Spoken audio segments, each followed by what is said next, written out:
കൂട്ടുകാർക്ക് നമസ്കാരം. സീരിയൽ മാന്യ വെറൈറ്റി സ്റ്റോറീസിന്റെ ഏറ്റവും പുതിയൊരു വീഡിയോയിലേക്ക് എല്ലാവർക്കും സ്വാഗതം കേട്ടോ. അപ്പതാ ഞാൻ എത്തിയിരിക്കുന്നത് നമ്മുടെ ചെമ്പനീർ പൂവ് സീരിയലിന്റെ ഇനി വരാനിരിക്കുന്ന ആ ഒരു സൂപ്പർ ഹിറ്റ് വിശേഷമൊക്കെ ആയിട്ടാണ്. നേരെ നമുക്ക് ആ കഥയിലേക്ക് പോയാലോ. അങ്ങനെതാ നമ്മുടെ നീലിമയെ സ്റ്റേഷനിൽ കൊണ്ടുവന്നു. അപ്പം ശ്രുതിയും സുധിയും കൂടെ ബുദ്ധിപരമായിട്ട് ആ ഒരു പൈസ തിരികെ വാങ്ങിക്കുകയാണ്. ഇത് മുഴുവനും നമ്മുടെ സുധിയുടെ അക്കൗണ്ടിലേക്ക് സ്റ്റേഷനിൽ വെച്ച് തന്നെ അവളെ കൊണ്ട് ട്രാൻസ്ഫറും ചെയ്യിച്ചു. അപ്പൊ പൈസയൊക്കെ കിട്ടിയ സന്തോഷത്തിൽ ശ്രുതിയും അതുപോലെ തന്നെ സുധിയും കൂടെ വീട്ടിലേക്ക് കുറച്ച് ഡ്രസ്സൊക്കെ പർച്ചേസ് ചെയ്ത് എല്ലാവരോടും പറയണമല്ലോ തൻ്റെ സന്തോഷം. അത് ഇത്രയും ലക്ഷം രൂപയാണ് കൈക്കൽ വന്നിരിക്കുന്നത്. അപ്പൊ ഈ പൈസയൊക്കെ ആയിട്ട് വളരെ അടിച്ചു പൊളിച്ച് മുന്നോട്ട് പോവാം എന്നുള്ള രീതിയിൽ സുധി ഇങ്ങനെ ആലോചിക്കുമ്പോൾ ശ്രുതിക്കാണെങ്കിലോ വ്യക്തമായിട്ടുള്ള ചില പ്ലാനും പദ്ധതികളും ഒക്കെ ഉണ്ട്. അങ്ങനെ ഇവര് ആ വീട്ടിലുള്ള എല്ലാവർക്കും ഉള്ള ഡ്രസ്സും ഒക്കെ ആയിട്ട് വീട്ടിലെത്തുന്ന ആ ഒരു സമയത്ത് നമ്മുടെ രവി കണ്ടു. രവി ചോദിക്കുന്നുണ്ട്, അല്ല ഇതെന്താണ്? സാധാരണ നമ്മൾ എന്തെങ്കിലും ഓണത്തിനൊക്കെ ആണല്ലോ ഇങ്ങനെ എല്ലാവർക്കും ഒക്കെ ഡ്രസ്സൊക്കെ എടുക്കുന്നത്. നിങ്ങൾ വലിയ പർച്ചേസിംഗ് ഒക്കെ നടത്തിയ ലക്ഷണം ഉണ്ടല്ലോ എന്നൊക്കെ പറയുമ്പോൾ സച്ചിയൊക്കെ ഇതൊക്കെ കേട്ട് അങ്ങോട്ട് വരികയാണ്. സച്ചിയാണെങ്കിലോ ഇവരെ കണ്ട പാടെ തന്നെ, അല്ലടാ സത്യം പറ, ഇത് ആരെ പറ്റിച്ച പൈസയാണ്? അപ്പോൾ ഉടനെ തന്നെ നമ്മുടെ സുധിക്ക് ചെറിയൊരു ടെൻഷനായിട്ടോ. ഇനി ഇവൻ എന്തെങ്കിലുമൊക്കെ അറിഞ്ഞു വെച്ചിട്ടാണോ ഇങ്ങനെയൊക്കെ പറയുന്നത് എന്നുള്ള രീതിയിൽ സുധി ഇങ്ങനെ ആലോചിക്കുന്ന ആ ഒരു സമയത്ത് നമ്മുടെ ശ്രുതിയാണെങ്കിലോ ചന്ദ്രമതിയോട് പറയുക, അമ്മേ ദേ ഇത് എൻ്റെ അച്ഛൻ എനിക്ക് പൈസ അയച്ചു തന്നായിരുന്നു. ഒരു 25 ലക്ഷം രൂപ അയച്ചു തന്നു. ആ പൈസയ്ക്ക് ഞങ്ങൾ വാങ്ങിച്ചതാണ്. ദേ ഇനിയിപ്പോൾ സുധിക്ക് വേണ്ടിയിട്ട് ബിസിനസ് തുടങ്ങാനുള്ള കാര്യങ്ങളൊക്കെ അതൊക്കെ എൻ്റെ അച്ഛൻ മുന്നിട്ട് ചെയ്തു തരുമെന്നൊക്കെ പറയുന്ന സമയം ചന്ദ്രമതി ആണെങ്കിലോ, അല്ല മോളെ അതിന് നിന്റെ അച്ഛൻ ജയിലിൽ നിന്ന് ഇറങ്ങിയോ എന്ന് ചോദിക്കാണ്. അല്ല ജയിലിൽ നിന്ന് ഇറങ്ങിയിട്ടൊന്നുമില്ല, എന്നാലും അച്ഛൻ ജയിലിൽ കിടന്നുകൊണ്ട് ഈ പൈസയൊക്കെ ട്രാൻസ്ഫർ ചെയ്തതാണ് എന്ന് പറഞ്ഞതും നമ്മുടെ സച്ചിയാണെങ്കിലോ, ആഹാ മലേഷ്യയിലുള്ള ജയിലിലൊക്കെ ഇപ്പം ബാങ്കൊക്കെ പ്രവർത്തിക്കുന്നുണ്ടോ? അത് കൊള്ളാലോ. അവർക്ക് ജയിലിൽ കിടക്കുന്ന ആൾക്കാർക്കൊക്കെ ബാങ്കിൽ പോയി പൈസയൊക്കെ അടക്കാനൊക്കെ പറ്റുമോ എന്നൊക്കെ ചോദിച്ചതും ശ്രുതിക്ക് ദേഷ്യം വരികയാണ്. ഇവൻ ആരാടാ ഇതൊക്കെ ചോദിക്കാൻ എന്നുള്ള മട്ടില് നമ്മുടെ ശ്രുതി ഇങ്ങനെ നിൽക്കുന്ന ആ ഒരു സമയത്ത് ശ്രുതി പറയാണ്, എടാ ദേ ഞങ്ങൾക്ക് പൈസ തന്നത് ശ്രുതിയുടെ അച്ഛനാണ്. ഇനിയിപ്പോൾ നിനക്ക് എന്താ വേണ്ടത്? അതെങ്ങനെ തന്നു, എന്തിനു തന്നു എന്നുള്ള രീതിയൊക്കെ നീ എന്തിനാ അന്വേഷിക്കണേന്ന് തിരിച്ചു ചോദിക്കുമ്പോഴത്തേക്കിനും സച്ചി പറയാണ്, അല്ല നീയാണല്ലോ ആള്. ഇനിയിപ്പം ഇത്ര 2 ലക്ഷം രൂപയൊക്കെ തിരിച്ചു കിട്ടിയ സ്ഥിതിക്ക് ആ പൈസ നീ അച്ഛനെ ഏൽപ്പിക്ക്. അച്ഛനെ പറ്റിച്ച് നീ കുറെ കാശുണ്ടാക്കിയതല്ലേ. നിന്നെ പറ്റിച്ച് ആ പെണ്ണ് കടന്നുപോയി എന്നൊക്കെ പറയുന്നത് സത്യമാണോ എന്ന് ആർക്കറിയാം എന്നുള്ള രീതിയിൽ നമ്മുടെ സച്ചി ഇങ്ങനെ സുധിയോട് സംസാരിക്കുക. അപ്പം സുധിയാണെങ്കിലോ, ഈശ്വര കയ്യിൽ വന്ന മഹാലക്ഷ്മിയാണ്. അത് 25 ലക്ഷം രൂപ. ഈ 25 ലക്ഷം ഇപ്പൊ ഞാൻ അച്ഛനെ ഏൽപ്പിച്ചു കഴിഞ്ഞാൽ ഇനി എന്ത് ചെയ്യും? ബിസിനസ് തുടങ്ങാനും അതുപോലെ തന്നെ ആ ഒരു ബിസിനസ് കൊണ്ട് അച്ഛൻ്റെ കടം വീട്ടാം എന്നൊക്കെയാണ് ഞാൻ വിചാരിച്ചത് എന്നുള്ള രീതിയിൽ ഇവൻ ഇങ്ങനെ ആലോചിച്ചു കൊണ്ടിരിക്കുമ്പോഴത്തേക്കിനും രവി ആണെങ്കിലും, മോനെ സച്ചി നീ ആ പറയുന്നതിൽ ഒരു ന്യായവും ഇല്ല. ഇവൻ എനിക്ക് കാശ് തരാനൊക്കെ ഉണ്ട്, സംഭവം ശരി തന്നെയാ. പക്ഷേ ഈ പൈസ ശ്രുതിക്ക് അവളുടെ അച്ഛൻ കഷ്ടപ്പെട്ട് സമ്പാദിച്ചു കൊടുത്തതല്ലേ. അപ്പം അതിൽ നിന്ന് നമ്മൾ അങ്ങനെ ചോദിക്കുന്നത് ശരിയാണോ? അപ്പം ആ ഒരു പോയിന്റിൽ പിടിച്ച് നമ്മുടെ ശ്രുതി അങ്ങ് കയറുക. അതെ ഇതെൻ്റെ മലേഷ്യയിലുള്ള മാമൻ്റെ കയ്യിൽ അച്ഛൻ നേരത്തെ ഏൽപ്പിച്ച് വെച്ചിരുന്നതാ, അച്ഛൻ ജയിലിലൊക്കെ ആവുന്നതിന് മുന്നേ. പക്ഷെ മാമൻ അന്ന് നാട്ടിൽ വന്ന സമയത്ത് മാമൻ ഈ പൈസ എടുക്കാനൊക്കെ വിട്ടുപോയി. പിന്നെ അതുമല്ല സുധിക്ക് ഒരു തൊഴിലൊന്നും ആയിട്ടില്ലല്ലോ.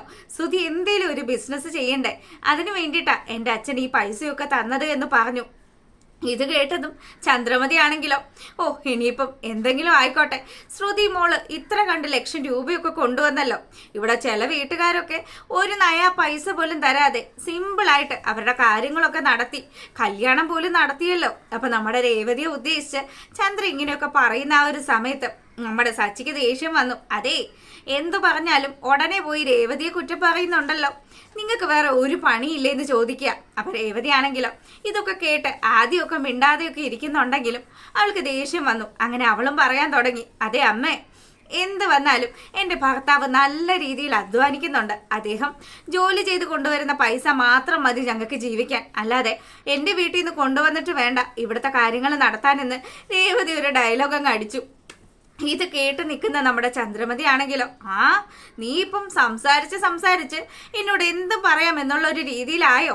ഇതൊന്നും അത്ര ശരിയല്ല കേട്ടോ ഒന്നും പറഞ്ഞ് ചന്ദ്രമതി ഇങ്ങനെ ദേഷ്യപ്പെടുമ്പോഴത്തേക്കിനും അതിന് രേവതി പറഞ്ഞത് സത്യമല്ലേ, ഞാൻ ഇവളുടെ വീട്ടിൽ നിന്നും 1 രൂപ പോലും ആഗ്രഹിക്കുന്നില്ല. ഞാനേ എൻ്റെ ഭാര്യയെ പൊന്നു പോലെയാണ് നോക്കുന്നത്.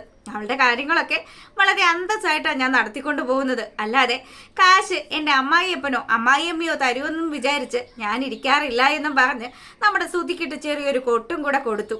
അപ്പം ശ്രുതിയാണെങ്കിൽ ഇതൊക്കെ കേട്ടിട്ട് ദേഷ്യം വന്ന് നിൽക്കുക. നിങ്ങൾക്കൊക്കെ ഇപ്പം എന്താ പ്രശ്നം? ദേ എൻ്റെ അച്ഛൻ എനിക്ക് കാശ് തന്നു, അത് ഞാൻ എൻ്റെ അക്കൗണ്ടിലേക്കല്ല ട്രാൻസ്ഫർ ചെയ്യിച്ചത്, സുധിയുടെ അക്കൗണ്ടിലേക്കാണ്. അത് നല്ലൊരു കാര്യമല്ലേ എന്ന് പറയുമ്പോഴത്തേക്കിനും ആഹാ, അപ്പം എന്തെങ്കിലും ആയിക്കോട്ടെ, ഇനി അച്ഛന് കൊടുക്കാനുള്ള പൈസ അത് എത്രയും പെട്ടെന്ന് നീ ബിസിനസ് ചെയ്ത് ഉണ്ടാക്കി കൊടുത്തിരിക്കണമെന്നും പറഞ്ഞ് സച്ചി ഇവനോട് ദേഷ്യപ്പെട്ട് സംസാരിച്ചു. പിന്നീടാണെങ്കിലോ എന്തേലും ആയിക്കോട്ടെ എന്നുള്ള രീതിയിൽ ഇവരെല്ലാവരും റൂമിലേക്ക് പോയി. അപ്പൊ റൂമിൽ ചെന്നതും നമ്മുടെ ശ്രുതിയാണെങ്കിൽ ശ്രുതിയെ പിടിച്ചവിടെ നിർത്തി. അതെ, നിങ്ങൾ ഇങ്ങനെ മണ്ടനാകരുത് കേട്ടോ, സത്യം പറയും, നിങ്ങൾ ഇത്രയും പഠിച്ചിട്ടുണ്ട് എന്നൊക്കെ പറയുന്നത് സത്യം തന്നെയാണോ എന്ന് ചോദിക്കുമ്പോൾ അതെന്താ ശ്രുതി നിനക്കൊരു സംശയം? ഞാൻ പഠിച്ചിട്ടുണ്ട്, വേണമെങ്കിൽ എൻ്റെ സർട്ടിഫിക്കറ്റുകൾ കാണിച്ചു തരാമെന്ന് പറഞ്ഞ് ഈ പിന്നെ അലമാര തുറന്ന് സർട്ടിഫിക്കറ്റുകളൊക്കെ എടുക്കാൻ പോകുമ്പോൾ അതെ, നിങ്ങൾ മണ്ടനായിട്ട് അഭിനയിക്കുന്നതല്ലല്ലേ, ശരിക്കും നിങ്ങൾ മണ്ടൻ തന്നെയാണല്ലേ എന്നുള്ള രീതിയിൽ ശ്രുതിയെ കളിയാക്കി ശ്രുതി സംസാരിക്കുമ്പോൾ എടി അതെ, ഞാൻ ആലോചിക്കാതെ ഓരോ കാര്യങ്ങളൊക്കെ കുറച്ച് സമയം കൂടെ സച്ചി എന്നോട് സംസാരിച്ച് നിന്നിരുന്നെങ്കിൽ ഇത് നീലിമ തിരിച്ചു തന്ന പൈസയാണെന്ന് ഞാൻ പറഞ്ഞു പോയേനെന്നും പറഞ്ഞ് ഇവനിങ്ങനെ ശ്രുതിയോട് സംസാരിക്കുമ്പോൾ അങ്ങനെ എങ്ങാനും നിങ്ങൾ പറഞ്ഞു കഴിഞ്ഞാൽ നിങ്ങൾ തല്ലിക്കൊല്ലുമെന്നുള്ള രീതിയിൽ ഇവളും സംസാരിച്ചു. അങ്ങനെ ഇനി ഇതിനൊക്കെ സച്ചി ഇങ്ങനെയൊന്നും ചോദിക്കാതെ ഇരിക്കണമെങ്കിൽ അവൻ്റെ കടിഞ്ഞാൻ മുഴുവനും രേവതിയുടെ കയ്യിലാണ്. ഞാൻ അവളെ കണ്ട് 2 വർത്തമാനം പറയട്ടെ എന്നും പറഞ്ഞ് ശ്രുതി കിച്ചണിലേക്ക് ചെന്നു. അപ്പം രേവതിയാണെങ്കിലോ അവിടെ ഓരോ ജോലിയൊക്കെ ഇങ്ങനെ ചെയ്തുകൊണ്ട് നിൽക്കുക. അപ്പം അവളുടെ അടുത്ത് ചെന്നിട്ട് അതെ, എനിക്ക് നിന്നോട് കുറച്ച് സംസാരിക്കാനുണ്ടെന്ന് പറഞ്ഞതും എന്താ ശ്രുതി, നിനക്ക് എന്താ വേണ്ടിയെന്ന് രേവതി തിരിച്ചു ചോദിക്കുക. അപ്പോൾ ഉടനെ തന്നെ നിന്റെ സച്ചിക്ക് എന്തിൻ്റെ കേടാണ്? എൻ്റെ അച്ഛൻ മലേഷ്യയിൽ കഷ്ടപ്പെട്ട് സമ്പാദിച്ച പൈസയാ ഞങ്ങൾക്ക് അയച്ചു തന്നത്. അല്ല, അതിന് സച്ചി ചേട്ടൻ എന്ത് പറഞ്ഞു എന്നാ നീ പറയുന്നത്? അദ്ദേഹം ന്യായമല്ലാത്ത ഒരു കാര്യവും സംസാരിച്ചിട്ടില്ലല്ലോ. എടി, നിന്റെ ഭർത്താവ് പറഞ്ഞത് മുഴുവൻ എന്താ? അമ്മായിയപ്പന് കാശ് കൊടുക്കാനുണ്ടെങ്കിൽ അതെങ്ങനെയെങ്കിലും ഞങ്ങൾ ഉണ്ടാക്കി കൊടുത്തോളാം, അല്ലാതെ നിന്റെ കെട്ടിയവൻ അതെവിടുന്ന ഇതെവിടുന്ന എന്നൊന്നും ചോദിക്കേണ്ട ഒരാവശ്യവും ഇല്ല. ഇനി മേലല്ല ഇത് ആവർത്തിക്കരുത് എന്നൊക്കെ പറഞ്ഞ സമയത്ത് നമ്മുടെ രേവതി വിട്ടുകൊടുക്കുന്നില്ല. പുള്ളിക്കാരിയും തിരിച്ചു ചോദിച്ചു, അതെ, ഞാൻ സച്ചിക്ക് കാറ് വാങ്ങിച്ചു കൊടുത്തു. ആ ഒരു സമയത്ത് നീ അടുക്കളയിൽ അതും ഈ സ്ഥലത്ത് തന്നെ വന്ന് നിന്ന് എന്നോട് ചോദിച്ചല്ലോ ഇത് എവിടുന്ന് കിട്ടി, ഇതെങ്ങനെ ഇത്രയും പൈസ ഉണ്ടാക്കിയെന്നൊക്കെ. ആ ഒരു ചോദ്യമല്ലേ അദ്ദേഹവും നിന്നോട് ചോദിച്ചുള്ളൂ. അതിലിപ്പോൾ എന്താ തെറ്റ്? നീ ചോദിച്ചതിനുള്ള മറുപടി അദ്ദേഹം നിനക്ക് തന്നിട്ടുമുണ്ട്. അതുകൊണ്ട് ഒരുപാട് സംസാരിക്കാനൊന്നും നിൽക്കണ്ട. നിന്റെ ഭർത്താവ് നമ്മുടെ അച്ഛനെ ചതിച്ചത് കൊണ്ടാണല്ലോ എൻ്റെ കെട്ടിയവൻ ഇതൊക്കെ ചോദിക്കേണ്ടി വന്നത് എന്നുള്ള രീതിയിൽ രേവതി ഇങ്ങനെ തകർത്ത് സംസാരിക്കുമ്പോൾ ശ്രുതിയാണെങ്കിൽ ഒരക്ഷരം പോലും മിണ്ടാതെ എന്തേലും ആയിക്കോട്ടെ എന്നുള്ള രീതിയിൽ അവളുടെ അടുത്ത് നിന്നും അങ്ങ് പോവുക. പിന്നീടാണെങ്കിലോ ഇവരൊക്കെ ബ്രേക്ക്ഫാസ്റ്റ് കഴിക്കാനായിട്ട് വന്നിരിക്കുന്ന ആ ഒരു സമയത്ത് നമ്മുടെ രേവതിയോട് ചന്ദ്രമതി ചോദിച്ചു, ദേ ഭക്ഷണമൊക്കെ ആയിക്കഴിഞ്ഞാലേ ഞങ്ങളെയൊക്കെ വന്ന് വിളിക്കണം, അല്ലാതെ ഇവിടെ എല്ലാം റെഡിയാക്കി വെച്ചിട്ട് നീ പോയ അടുക്കളയിൽ നിന്നാ ഞങ്ങളെങ്ങനെ അറിയാനാന്ന് ചോദിച്ചു. അപ്പോൾ രവി പറഞ്ഞു, എൻ്റെ പൊന്നു ചന്ദ്രൻ, അവൾ എല്ലാവരുടെയും ഇഷ്ടം അനുസരിച്ച് ഭക്ഷണമൊക്കെ ഉണ്ടാക്കുന്നുണ്ടല്ലോ, നിനക്ക് പിന്നെ എന്തിൻ്റെ കേടാന്ന് ചോദിച്ചു. അങ്ങനെ എല്ലാവരും ഡൈനിങ് ടേബിളിൽ ഇരിക്കുന്ന ആ ഒരു സമയത്ത് അല്ല ഇന്നെന്താ സ്പെഷ്യൽ എന്ന് ശ്രുതി ചോദിച്ചതും മുട്ടക്കറിയാണ് എന്നൊക്കെ പറഞ്ഞ് ഇവൾ ആ ഒരു മുട്ടക്കറിയൊക്കെ എടുത്ത് കൊടുക്കുമ്പോഴത്തേക്കിനും ചന്ദ്രമതി വളരെ സ്നേഹത്തോടു കൂടി, അതായത് ഇത്ര കണ്ട ലക്ഷങ്ങൾ അത് മലേഷ്യയിൽ നിന്ന് ഇപ്പൊ കിട്ടിയല്ലോ, 25 ലക്ഷം എന്ന് പറഞ്ഞാൽ പുള്ള കളിക്കുന്ന കാര്യമല്ലാത്ത കൊണ്ട് തന്നെ പുള്ളിക്കാരി ഇതൊക്കെ വെച്ച് നമ്മുടെ ശ്രുതിയെ പൊന്നുപോലെ നോക്കാൻ തുടങ്ങുകയാണ്. മോളെ, നീ ഇവിടെ ഇരുന്നേ, നിനക്ക് കഴിക്കാനായിട്ട് അമ്മ മുട്ടക്കറിയും അപ്പവും ഒക്കെ എടുത്തു തരാമെന്നും പറഞ്ഞ് ഒരു മുട്ടയ്ക്ക് പകരം 2 മുട്ടയൊക്കെ എടുത്ത് നമ്മുടെ ശ്രുതിയുടെ പ്ലേറ്റിലേക്ക് അങ്ങ് തട്ടി. അപ്പം ഈ കാര്യമൊക്കെ കാണുമ്പോൾ ശ്രുതിക്ക് വലിയ സന്തോഷമായിട്ടോ.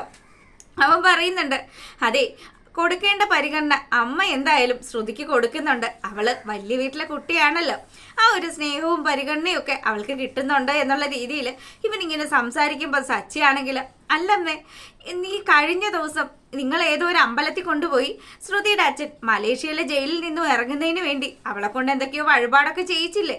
അപ്പം ആ ഒരു വഴിപാടിന് 48 ദിവസത്തെ വ്രതവും കൂടി പറയുന്നുണ്ടായിരുന്നല്ലോ. ആ വ്രതം ഈ മുട്ട കഴിച്ചാൽ പോകില്ലേ എന്ന് ചോദിക്കുകയാണ്. അപ്പം ഈ സംഭവം ഓർത്ത് ചന്ദ്രമതി ഇങ്ങനെ ആലോചിച്ചു, ഷൊടാ ശരിയാണല്ലോ, 48 ദിവസം ആ വ്രതമുണ്ട്, ശരി തന്നെയാണ്. ഇനിയിപ്പോൾ എന്ത് ചെയ്യും? ഈ മുട്ട ഞാനങ്ങ് വിളമ്പുകയും ചെയ്തു. അപ്പം രേവതി പറഞ്ഞു, അമ്മേ, ശ്രുതിക്ക് വേണ്ടി ഞാൻ ഉണ്ടാക്കിയത് ഇഡലിയും ചമ്മന്തിയാണ്. ദാ ഇഡലിയും ചമ്മന്തി ഇവിടെ ഇരിക്കുക. അമ്മ അതൊക്കെ എടുത്ത് നോക്കാതെ അവൾക്ക് എന്തിനാ മുട്ട വിളമ്പിയെന്നൊക്കെ പറയുമ്പോൾ ഞാനിപ്പോൾ അതൊന്നും ആലോചിച്ചില്ല എന്നുള്ള രീതിയിൽ ചന്ദ്രമതി അവിടെ ഇങ്ങനെ നിൽക്കുക. അപ്പം പെട്ടെന്ന് തന്നെ എന്നാ ഒരു കാര്യം ചെയ്യും, ആ പ്ലേറ്റ് ഇങ്ങനെ തന്നെ ശ്രുതി എന്നും പറഞ്ഞ് നമ്മുടെ സച്ചി ആ ഒരു പ്ലേറ്റും ആ 2 എഗ്ഗും അങ്ങ് അടിക്കുക. അപ്പം ചന്ദ്രമതി ആണെങ്കിലോ ഇനിയിപ്പം വഴിപാട് മുടങ്ങിക്കഴിഞ്ഞാൽ ഇനിയും ലക്ഷങ്ങളൊക്കെ മലേഷ്യയിൽ നിന്ന് വരാനുള്ളതാണല്ലോ. അതുകൊണ്ട് തന്നെ ശ്രുതിമോളെ, നീ വ്രതം പാലിച്ചേ പറ്റുള്ളൂ. അപ്പം വ്രതത്തിലിരിക്കുന്ന ശ്രുതി ഇഡലിയും ചമ്മന്തിയും കഴിക്കാൻ പോകുന്നത് കാണിച്ചുകൊണ്ടാണ് ആ ഒരു എപ്പിസോഡ് വൈൻഡപ്പ് ആകുന്നത്. അപ്പം നമുക്ക് മറ്റൊരു വിശേഷമായിട്ട് കാണാം. അതുവരെ എല്ലാവർക്കും നല്ലൊരു ദിവസം ആശംസിക്കുകയാണ്. അപ്പോൾ ഓക്കെ, ബൈ.